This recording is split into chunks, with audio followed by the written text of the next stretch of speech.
Você sabe a importância de Esdras para toda a narrativa bíblica? Pois é, hoje no Gente Como a Gente eu quero falar sobre esse grande homem de Deus chamado Esdras e a importância dele para a nação de Israel, para a vinda de Jesus Cristo e para toda a formação da Escritura Sagrada. Mas é necessário primeiro colocar Esdras dentro da cronologia correta do Antigo Testamento. Como você sabe, Esdras ele faz parte ali do grupo dos livros históricos, não é? Ali os livros históricos começam com Josué, Juízes, depois vem Esther, primeiro, segundo Samuel, primeiro, segundo Reis, primeiro, segundo Crônicas, Esdras, Neemias e Esther. Então ele está nesse grupo antes ali dos poéticos, antes dos salmos, provérbios, depois antes dos profetas, mas na cronologia no Antigo Testamento ele estaria no final. Por quê? Porque a cronologia do Antigo Testamento começa com os patriarcas, Abraão, Isaque e Jacó. Quando vem Jacó, o terceiro dos patriarcas, Jacó vai ter 12 filhos e um deles, chamado José, ele vai separar lá no Egito, né? Por uma questão familiar e tudo mais. Só que quando o José vai para o Egito, ele se torna um homem muito importante, ele se torna o homem mais importante de todo o Egito, numa época de fome, e a família toda de Jacó vai também para o Egito. E eles ficam lá 400 anos, eles deixam a terra que Deus havia dado a Abraão, com a promessa de se tornarem bênção para todos os povos, e eles passam ali 400 anos no Egito. Depois desses 400 anos, o povo escravizado, sofrendo, Deus levanta Moisés para libertar o povo de Israel.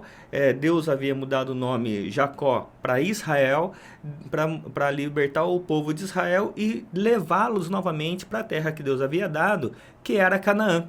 E é isso que acontece nesse trajeto do Egito para voltar a Israel. Esse trajeto demora 40 anos. É nessa época que é escrito, por exemplo, o livro de Gênesis, o livro dos começos, e que relata os patriarcas. Lá em Gênesis 12 tem a história dos patriarcas.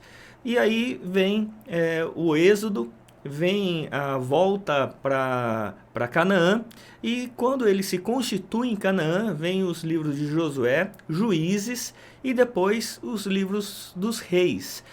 O livro dos reis vai começar com o primeiro rei chamado Saul, depois vem Davi, Salomão, e quando chega em Salomão, ali as 12 tribos de Israel estavam unidas, mas quando chega em Salomão há uma divisão por uma questão ali com Roboão, filho de Salomão.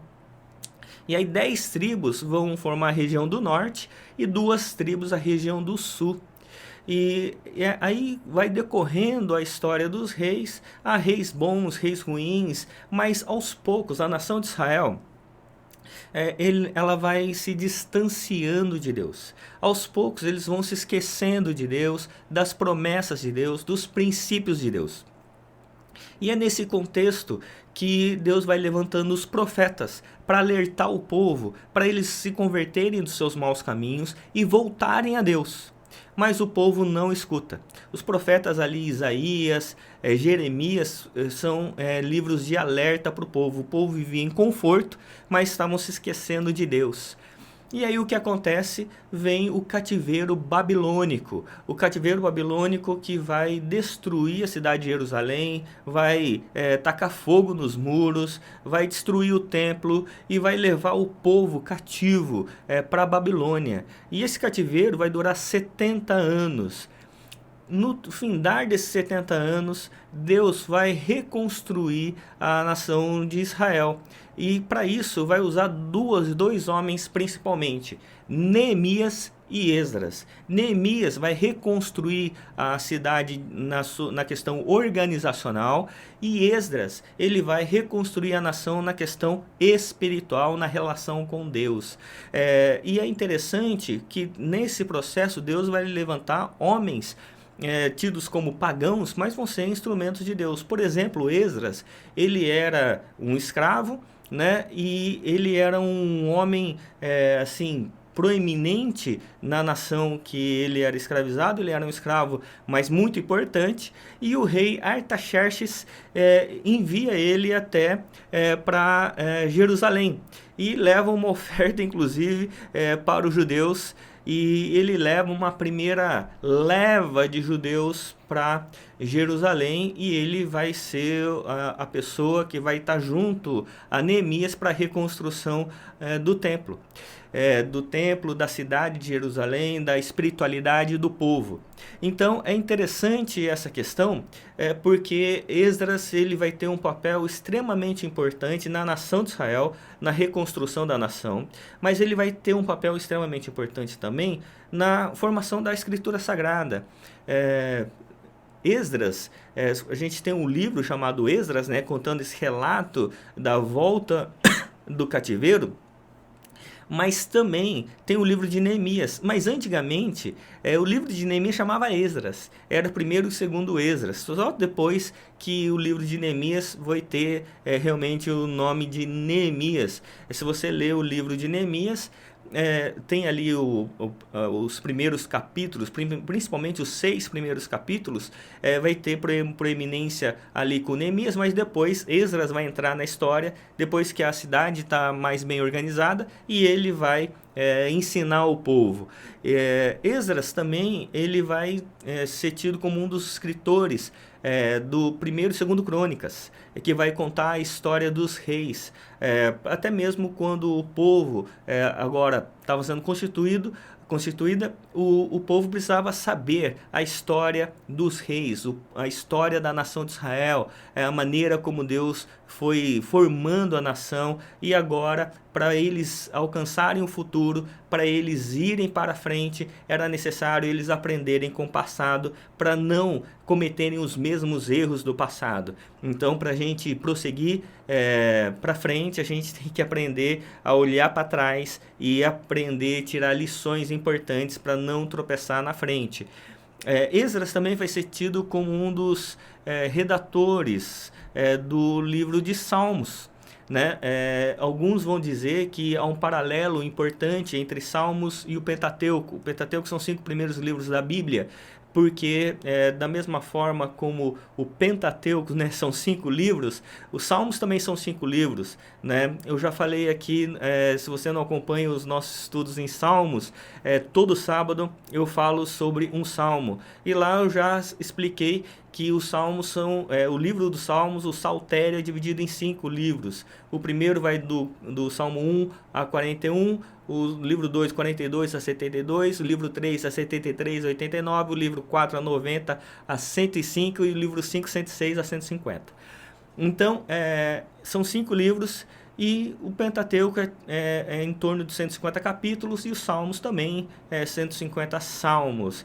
E muitos dizem que a lei, o Pentateuco, era Deus falando com o povo, e os Salmos era o povo falando com Deus.